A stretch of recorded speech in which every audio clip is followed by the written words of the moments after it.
welcome back, everybody, to another episode of Duck Dogs. I am Josh Miller, and before we get too far into this thing, let me ask for some feedback. So you can send this to, Duck Dogs on Instagram. You can go, you can email me. You can send me a message on Instagram or Facebook personally, or to the kennel, Riverstone Kennels. Give me your give me your input on the intro that I just did. So I'm trying to play around with this a little bit. So my last introduction, if you've been listening for the last year and a half, however long it's been now, it was a little longer. It was a little kind of a different vibe. It had kind of an introduction about myself, and man, after a year, I just kind of got to the point. I was like, do people really want to listen to? Hi, I'm Josh Miller. I actually have, there's a kid named Mason that has hunted with me, and you guys probably know Brett now. He's been on a couple times. It's Brett's son. Mason can recite the entire opening segment that I have, and or that I did have. And so I just got to thinking, I was like, man, like maybe people just fast forward through that and they don't want to listen to it. Maybe just something that's, a quick couple seconds, just kind of set the tone. Hey, let's get into this. So I'm playing around with it. I'm not set on anything yet, but I want to be set on something sooner than later. So if you could give me your feedback on it. So the last introduction, the where I'm like back, tell myself, talk about who I am, or do we do what we just did? So would love that feedback. So please send that over. Before we get going into this, I want to make sure that we give shout-outs where there needs to be shout-outs. So thank you to Eukanuba. Eukanuba is the presenting sponsor of Duck Dogs, and we're feeding Eukanuba Premium Performance Sport 3020 at the kennel, and the new puppy formula. If you guys have not heard about it, if you've not seen it on social, make sure you go check it out, because Whitney in particular, I was hoping to have her on, but we had another litter of puppies here yesterday, so she's dealing with that, and she's a little exhausted, but she's got a lot going on, just caring for those about 12-hour-old puppies at this point, and but she cannot say enough good things about this new formula. So go check them out, Eukanuba. Check them out, both the performance and the puppy food. Also, thank you to Sitka Gear. Sitka Gear is, it's just fantastic gear. But keep an eye out, because here in just about a month, I'm going to be heading west, and I'm going to be doing a seminar with Sitka at their office. So super excited about that. They're a great partner. They're a great company, and I'm very proud, to be a part of that team. So www.sitkagear.com, and keep your eye out for the details on the seminar. Thank you to Lucky Duck. Lucky Duck is the 5-star crash test rated kennel, both in the large and in the intermediate. So it is the absolute safest place for your dog to travel, plus all the other benefits that come with crate training. So go check them out, www.luckyduck.com. And last but not least, thank you to Gun Dog Supply. Gun Dog Supply is your one-stop shop for all of your hunting and training needs. So go check them out. Great people, great company. You can say that across the board with those 4 companies. Great people, great products, great companies. So proud to have them as supporters of this show. So hope everyone is having a great week. Again, would love the feedback on, I love feedback in general. Like, I love hearing what people like, what they don't like. It lets me know what you're thinking, right? Because for me, believe it or not, sitting here talking to my microphone in a room by myself, if there's not feedback, I just don't know, so it's always good to hear from people. But that's one I'm just not set on. I'm just like, what's the right way to go here? Personally, I was like, the old one, it just kind of was like, it was time for a refresh. But I actually had a couple people send in, being like, hey, like, what happened to the old intro? I was like, what? Really? Like, you want the old one back? So I would just love feedback there. So hit me up, shoot over messages. So before we dig into this week, I want to recap last week, and I want to dig into that because it was a humanizing of your dog episode. And it was probably the number one, I'm going to say in recent memory, because like if you go back to like the strike episode in particular, way back when, that was probably almost 60, 70 episodes ago. Maybe not 70. I don't even know if we've done 70, but it was a long time ago. That one had a tremendous amount of feedback, but last week's got a ton of feedback. And anytime I do very open messages, right? Anytime I talk about things that could rub people the wrong way, you just don't know how people are going to take that, right? And I'm sure that there were people that I didn't hear from that were like, I don't like this, push it off. Of course, I don't hear from those people more times than not. But yeah, it was so interesting to me how many people loved, that topic and talking about that topic and digging into that topic, because I do think, I think there's so much to be said about it, and we like to humanize things in general, right? Just the reality of it. And so it was really interesting to hear all that feedback. If you guys have not listened to that, if you're just jumping into this, you missed the last episode, I would encourage you to go watch it, go listen to it, because we dug into some things that I think naturally people kind of avoid trying to talk about too often, because it's something that can be just maybe not what people like to hear, right? Like, so go take a listen to it. But I love all the feedback on it. Thank you for everyone that sent me messages and sent me notes on how much they enjoyed it. I really enjoy hearing that stuff, and so it encourages me to do more of these topics that may not be as openly received by everybody, and I'm cool with that. Here's what's great about this: this is my show. I can talk about whatever I want to talk about, and I love that. But I do still want to be cautious of the audience, and making sure that we're talking about the things you guys want to listen to. But I'm not afraid to bounce around into that territory. I actually enjoy it. Those are the episodes I kind of get a little more excited about. Well, it's just the way it is. I don't mind ruffling feathers, once in a while. But I also think that if we listen to it open-mindedly, there's a lot of positives that can come of that. So thank you for that.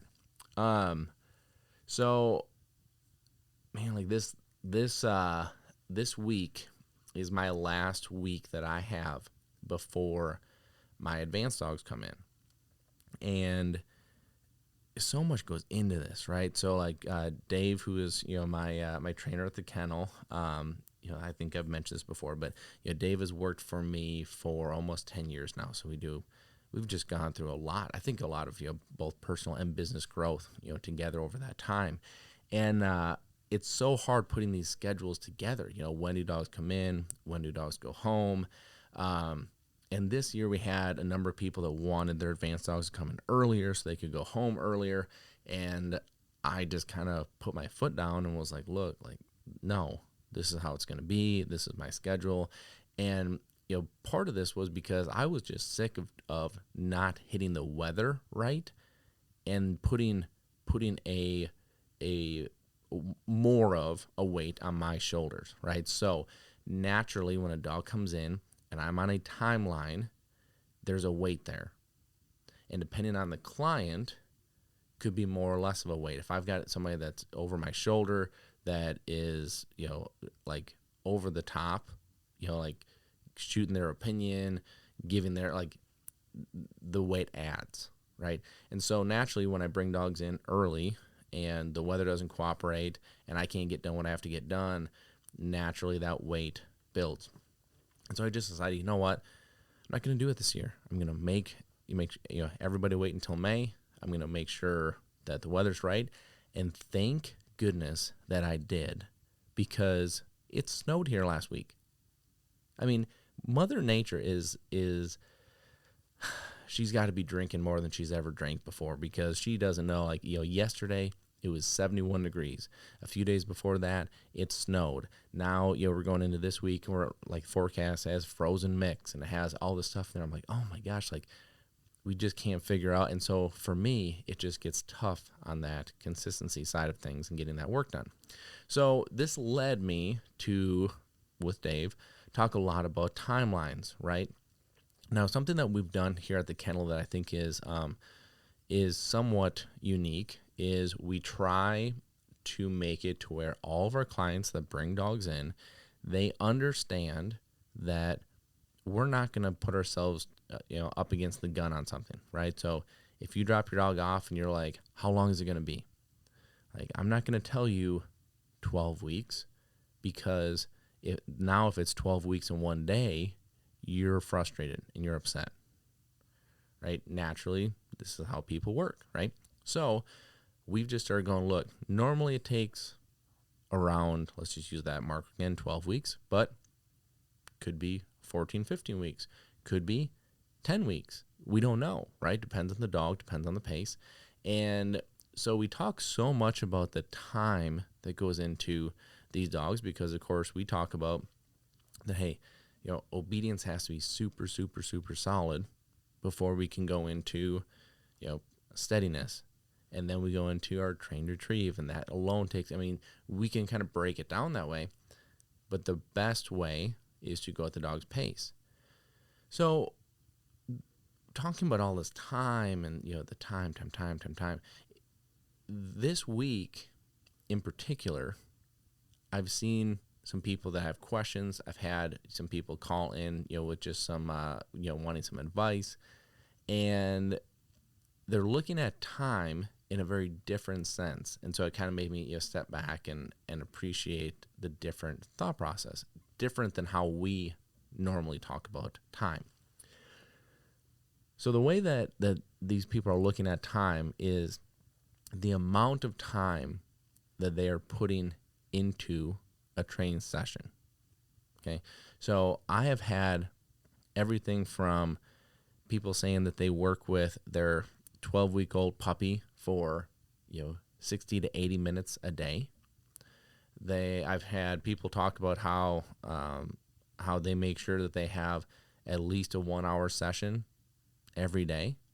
I have heard people talk about, you kind of see where I'm going here. Like, there are these parameters that people are putting on their training sessions with as it revolves around time, different than the way that I look at it. But when you're training at home, the biggest luxury you have is not having a timeline. To me, that's one of the biggest reasons. So Retriever Roadmap, if you haven't looked at it, go check it out because it's my online training program. You can take that program, you can follow step-by-step, different routes, such as, do you want to use knee collar? Don't you want to use knee collar? Do you want to go through the trained retrieve? Would you rather go through hold conditioning? We give you different routes to get to your end goal. But the best thing that I think it provides for people is you don't have a timeline. Go at your pace. Here's the map. However long it takes to get there, it takes to get there. That is where the stress comes into my job, right, is timelines. But this is now time in a different sense. So now that timeline is wiped off the table at home, now time is looked at in a different lens or through a different lens. So now you're looking at it going, okay, I need to have X amount of minutes per day. Like, that's one very, very, very common question we get. How long should a training session last? And I think, so many times there's a hope that there's a magic answer. Like, if I can make sure I dedicate 20 minutes every day, that's going to ensure that my dog turns out to be X, Y, or Z, right? And we all know it doesn't happen that way, right? But it's difficult for us to get out of our minds and out of our own heads of how we like things to work, right? We love times. We love schedules. We love, looking at something going, hey, if I put this part and this part together, it turns into that. We love that. But the timing part of it, I think I rarely have people that are invested into training their dog. So if you listen to this podcast, if you subscribe to Retriever Roadmap, you are vested in your dog, right? You care enough to want your dog to progress. You care enough to want to work with your dog. You are not the person that is sitting at home going, yeah, well, we got duck season coming up in October, and yeah, I can't wait to go, fishing. I can't wait. And then, come August 28th, you go, oh, shoot, Sparky hasn't had a retrieve in 10 months. I should probably go throw him some bumpers in the backyard and tune him up. Like, you're not that person, right? So the temptation is now putting together these big training sessions. One, because you enjoy it. Two, because you're excited about it, right? And three, because you want to go make a bunch of progress in each session. It is amazing how oftentimes short sessions are the most productive sessions that you have. Okay, so let's break this down a little bit. First, let's talk about young puppies. So many of us understand why young puppies need short training sessions. When I say short, like if you're talking about a 8 to 12-week-old puppy, you may be talking about a 60-second training session. 60 seconds. Again, you're dealing with a preschooler, a complete infant. You have a very, very short attention span. Capture it and move on. Excuse me. If you have a dog that maybe is a little older than that, maybe 3-4 months, okay? This is where, to me, I find that 3 to 5, 6 month age, that's where people have the most temptation to go fast and to act like they're a big dog. The reason is, I think, because so many of these puppies are so smart nowadays. They're really intelligent, especially if you get a puppy from a breeder that this puppy is very natural. You can be feeling like you're cranking, right? Like this puppy's moving fast. This is fun. This is exciting. Go, go, go, go, go. But I'll tell you what, this is also the age that you can burn a puppy out. I'm going to use that example, which is a real example. We have somebody that you can tell is super, super passionate about training this puppy. They're super excited. They want to be progressing. They want to be working, which is awesome. But at 12 weeks old, 60 to 80 minutes a day is an extraordinary amount of time. Extraordinary. I mean, most days I'm not training my finished dogs for that amount of time. Now, training, I'm using my air quotes, training, right? Like my dogs might sit and be steady while I work through everybody. So everybody's technically engaged for an hour and a half, 2 hours, whatever it is, right? But they're not actually actively going to work. Like I'm not taking one dog and going out there for an hour and a half and doing, and training. Most dogs never that long. Now, you might be going, well, what if you break it up into, 6, 7, 10-minute sessions? Okay. You could do that, right? But again, wearing a puppy out is a real thing. You can burn that puppy out. You want them looking at that going to work, going to retrieve. That is the most anticipated moment of the day. I use the example of when I got my daughter. My daughter, who's 3, loves fishing. Loves it. And it's so funny how similar it is from kids to dogs at times, right? So minus the crate, like you can't put the kid in the crate when you're needing some time to yourself. But let's look at this. So the first thing that I did when I got Ava, is my daughter, when I got her into fishing was, first off, it was ice fishing. So for those of you in the South, we actually go out on the ice and we drive on the ice and have little houses on the ice and we fish on the ice. It's so funny when I have, my buddies from the South or from overseas that don't see this come in and they're like, what? Like their eyes like bug out of their head sometimes when they see a pickup truck driving on the ice. It's really funny. For us, it's normal. Like I've literally watched this my whole life. And so it's really funny. But what I did when I got her into fishing was I would make sure that everything was ready. So I have my, we call them flashers, which is just a sonar or radar that helps us, locate where fish are. So I had that going. I had the holes pre-drilled. I had the house inside warm, heated up and warm. Everything set up. And then I would get her. We would drive out there. We'd get set up, okay, in the prime time where I know she's going to catch something. And the first thing that we would do is I would, in her little bucket that she sat on, have suckers. So she'd come out there, and she wanted to get out there so bad because she knew she was going to get a sucker. And she looked forward to that. And she looked at, hey, I love to go out there because I know that there's an immediate reward. So one, treat training, right? Very similar here, right? But then she started catching fish. And she loved it.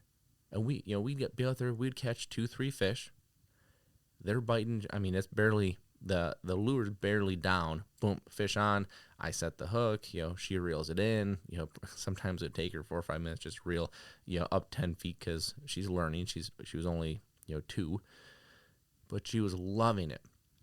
While she's having all this fun, I'm like, hey, sweetie, we need to go in. Mom's making dinner. We got to go eat. And she's like, no, I want to stay. I'm like, I'm sorry, sweetie. We can come out again, maybe tomorrow, right? She's like, oh, okay. And she did not want to leave. Well, what do you think the next day when she woke up, what did she want to do right away again? She wanted to go out fishing again, right? She remembered she had so much fun. Everything was so great that she wanted to go out fishing again. That's the same way we need to look at these young puppies. It is, hey, we're going to go accomplish something. We're going to go have fun. You're going to love this. And we're going to cut this session off with you wanting more, right? If you want more, the next time we do this, you're going to come out and be like, yep, let's go. This is awesome. This is fun. I remember that I loved this. Let's look at if I would have pushed it too far or handled it improperly, right? So the other way of doing this is it's 10 degrees outside. I bundle her up. We go out there. I take a half hour drilling holes, setting up, trying to get everything ready. Meanwhile, she is freezing. So by the time I'm set up, she's cold. She's over it. I'm not ready with anything. So now she's going, can we go? Okay, that's not the way to handle it, just like with your puppy, right? Like, let's go, let's capture this short attention span. Again, I'm talking young puppies. Or what would have happened if I would have pushed her and we're fishing. She's catching fish after fish after fish. I'm loving it, right? Like, because I'm like, oh my gosh, this is great. I'm taking photos. I'm taking videos. I'm going to remember this the rest of my life. And she goes, ugh. And I know my daughter, she hits a point where she goes, I'm bored. What if I would have pushed her to that point? Do you think she would have woke up the next day and been like, hey, let's go fishing? Probably not. And if she did, and I went and I did that same thing again and again and again, there would be a point that how would she recall fishing? I'm bored. Which doesn't mean she wouldn't want to go do it, but she sure isn't ecstatic about getting out there again, right? This is now no longer something that is an extremely high desirable thing to do.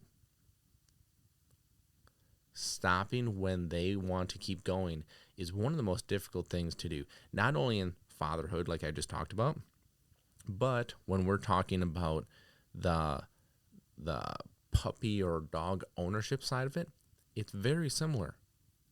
If you have a young puppy and this puppy is engaged and they're excited and they're happy and they're enthusiastic and they just love to work, it makes you want to go do it. And it's very difficult to say, I'm done. You feed off that enthusiasm. You feed off that emotion, which makes you want to go more and more and more. And then eventually this young puppy goes, oh, there's a butterfly. Or you start to see them come out and like they're not looking at that bumper in your hand with the absolute ultimate enthusiasm like they once did. Burning them out. I love the people have high goals. I love the people want to work with their dogs. I'm just saying you got to be careful with this, because if you burn them out, depending on the dog, depending on the breed, depending on so much, right? You're not going to, you can't always rekindle that flame into what it should have been. Now, yes, you insert birds, you do things like that, for sure. That's going to pump them back up. That's going to get them excited again, right? There's a lot, well, not for sure. That's actually a bad thing to say, because it's not for sure. Highly likely, but not for sure. So handling this the right way, especially with these young puppies, is a big deal. Now, as you get into your older dogs, again, that doesn't mean that you're going to go and now all of a sudden you're going to work for, an hour, 2 hours at a time. The biggest thing here is reading your dog. There is no cookie cutter. There is no, silver bullet. There is no magic answer. You need to be able to read your dog and say what is right for them. I once had, I'll tell you a little story. I think it's comical, okay, but it is what it is. So if you've listened to me for any amount of time, you understand, and I'm doing my air quotes again, breeders that I reference sometimes of, that anybody can wake up one day and do this, right? And if you're a salesman and you have, or woman, salesman or woman, and you have some skills around, just maybe it's social media, maybe it's whatever, right? Like you can go be a breeder. So I had a breeder one time that called and wanted me to train one of their dogs that was going to be a stud dog for them. So first off, this is one thing that kind of gets me crazy. You have a puppy and that you're telling me this is going to be one of your stud dogs. How do you know that? Like, how do you know that at 8 weeks old, that this is going to be one of your stud dogs? Aren't there so many boxes that need to be checked before you look at this dog as an adult and go, you are bettering the breed. Your genetics need to go on. Like, how do you know that as a young puppy? Like I've talked about here, I don't know that until these dogs are 2-3 years old. Like, how can you say that? First rant. But this dog was, I think, I want to say in like that 10-month, mark, something like that. And, or that's when they were going to send the dog in, is when the dog got to that point. So the dog was, had a few months, to go when we first talked. And sometimes training dogs for breeders can be a tough thing, for us. Just because I've gotten over it, but we have numerous, I'm not going to tell you a number because it's actually kind of crazy. We have numerous professional trainers that have become professional trainers off of dogs that I've trained. I train the dog, they take the dog, they go, achieve a title with the dog, and then all of a sudden they're a pro. And I'm like, okay. You think we ever, we, when I say we, I mean Dave and I, because Dave's very involved with all the training too. You ever think we get referenced in that we did any work? No, which is fine. We get over it. Dave actually still takes it pretty personally sometimes, and sometimes I laugh about it because I get, he's like, we did all that work and I don't understand, it's like, well, nothing we can do about it anyway. So, but breeders are somewhat similar at times, where you're going to take a dog and you're going to do the work and, make this dog into something, and then someone else is going to go use it to run their business. You just get over it. It's just one of those things. But I'm always a little more detail oriented when I talk to, people like that. And I think part of it because I kind of want to let them know what my opinion is of that. Right. So like when you send, say you want to send me a dog and you tell me that this dog is going to be one of your stud dogs. Okay. So all the questions I just mentioned, right, of like, how do you know that? Then the other side is like, okay, so there's going to be an unrealistic expectation here because now you're going to expect this dog can walk on water by the time I'm done with it. And you're not going to know any of the work that went into it. But you're going to have an opinion on it, right? Because you're a professional. So, that's why I get overly detailed into the questions, when I dig into this, okay?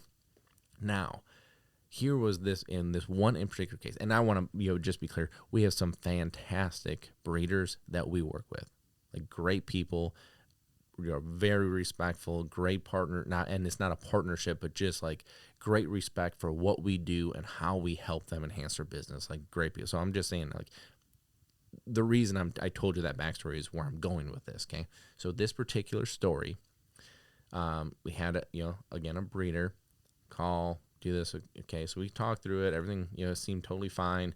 And we set up the dog, I think, to come in at 10 months old, something like that. So months go by, don't ever hear anything from him. We're getting to the point that it's drop-off time. And, I sent an email just being like, hey, just want to make sure there's no questions. If there's anything you want to go over, let's have another conversation, So he called me probably the next day. And he's like, saw your email. Thanks for that. I have a, one question I do want to make sure of, before I send the dog in. I'm like, all right. And this was the question. I want to be sure that my dog is getting trained for at least 8 hours every day. and I think at first because I don't know this guy, I was like this has to be a joke, right? Like I think I even laughed. And his response was, no, I'm serious. Like, he is going to be getting trained for 8 hours every day, right? And I was like, man, like, is that a serious question? 8 hours? Like, there's no way. There's no way that a dog is going to, especially a young dog, is going to handle that kind of work. And then what do you expect? Now I have a bunch of questions. Like, so how do you expect the dog to be able to mentally engage for that long? Okay. Why do you think that 8 hours a day is at all a realistic number? If I was doing 8 hours a day, how would I have time to have our conversations that we have had, or talk to any of my other clients, or talk to other prospective clients, or help anybody else on the phone, or do anything else I have to do in a day? Oh, by the way, how do I train all the other dogs? Like where did this question come from? And he was like, that's what I'm looking for. And so if you're not going to do that, I will go find a trainer that will. And I was like, man, like, here's the deal. I'm going to be very honest with you. That is a ridiculous request. No one is going to do that. And if you find someone that says they will, they are either lying to you or they don't know what they're doing. Right? There's nobody that's going to take a dog and say, I'm going to train this dog for 8 hours every single day. There's no way. And so I know that's an extreme story or an extreme example, but the idea is still the same. We need to break things down. So have you ever heard the saying? So the Navy SEALs, that's where I've heard the saying a lot. But slow is smooth, smooth is fast. Like, I've really gotten to love that saying. Slow is smooth, smooth is fast. Because when it is, well, it probably for a lot of things, in life, but specifically when we're talking about our dogs, that saying right there could possibly be one of the best sayings that we can live by when we're looking at our dog progressing, when we talk about achieving our goals, when we talk about putting together a training session. That right there is money. Slow is smooth, smooth is fast. Okay? A 60-minute session, even though it looks to be going fast, because you're going to make so much more progress in 60 minutes, a 6-minute session is likely more productive. It's going to look slower, right? But more productive, which makes it smooth. And at the end of the day, smooth is fast. Let's make this smooth. Let's break it down. Make it digestible. Make it understood. Oh, by doing that, you're going to retain information more. You're going to keep your energy and enthusiasm. I'm going to keep you engaged. There are so many positives to just breaking it down. This doesn't have to be big chunks at a time. That's one of the most difficult yet satisfying pieces of, to me, training a dog in general, is breaking it down and going step by step. But where it's difficult is that you're not going to see this big progress every day. You're not going to see it. No different than if you start a diet and say, I want to lose 30 pounds, like you're not going to do that in a day, right? You won't likely see the results. And I think this is where it really, to me, becomes impactful. Because let's use a similar example, okay? So let's use going to the gym, and now we're working out. Now let's take it a step further, not just a diet, okay? If you get a gym membership and you say, I'm going to go work out, okay? And I'm going to work out, every day. So I'm going to do at least a workout 7 days a week. So you go to the gym and you do a workout and you come back home and you look in the mirror, you take a photo, you're going to see that probably no visible changes have occurred. Nothing changed. Okay, so does that mean that your training session was non-productive? Of course not. So if you go the next day, you'll likely see the same thing, and the next day, and the next day, and the next day. And but here's the beauty of it, is that if you stay disciplined to it, there will be that day. And this goes to dogs, right? Exact same translation. I can't tell you what day it is. I can't tell you where in the progression. I can't tell you how many reps it's going to take. I can't tell you how long you're going to have to stay committed to it. But at some point, you're going to go, oh my gosh, he's got it. At some point, you stay committed to that training regimen for yourself, going to the gym. At some point, you look in the mirror and you go, oh, look at that, right? Kind of strut around a little bit. Yeah, I look good. But the problem is most people stop before they hit that point. Most people don't stay motivated enough to carry through to hit it. So for the gym, right, you don't see progress for a week. You don't see progress really in 2 weeks. So you go, this isn't working. I got to figure something else out. It's an excuse because there was no fast track easy button. In dogs, there is no fast track easy button. So just like in the gym, you get frustrated. It's got to be something else, right? So the training program I'm doing isn't working, or I don't have the right tools, or I don't have the right space, or my dog's not smart enough. Whatever it is, like you haven't stayed disciplined enough to give it a chance. I think that's where people fall off the wagon. It takes time. There is no easy button. Short sessions, be productive, and over time you will see the growth. This is a big part of through Retriever Roadmap. We did the Train Retrieve. The Train Retrieve is something that people were asking for, daily. That's the piece they wanted. Now, I believe a big reason why a lot of people don't include this in their program is because people don't have the patience to go through it, because it's time consuming. I talked about that in every single video that we did around the Train Retrieve. You need to go slow. You need to take your time. You need to go slower than slow. If you think you've had it, do it 3 more times before you move on. And then when you hit the next step, move backwards. That program, that part of the program was up for 4 days. And I had someone reach out saying hey, I'm stuck on part 7. And I'm like, that's not possible. It's not possible that you've gone through this that fast. I mean, I've done hundreds and hundreds of dogs with this. I wouldn't be close to that in 4 days. It's just human nature. It's human nature to want to push and to want things fast, especially nowadays. Everything's on our phone. Everything is, we go to Amazon, we can have it in 2 days, right? We want things, we want it right now. My internet is awful. And when I say awful, it takes 2 15 seconds to load a page. 15 seconds. That's what I consider awful, because I expect it right now. How ridiculous is that?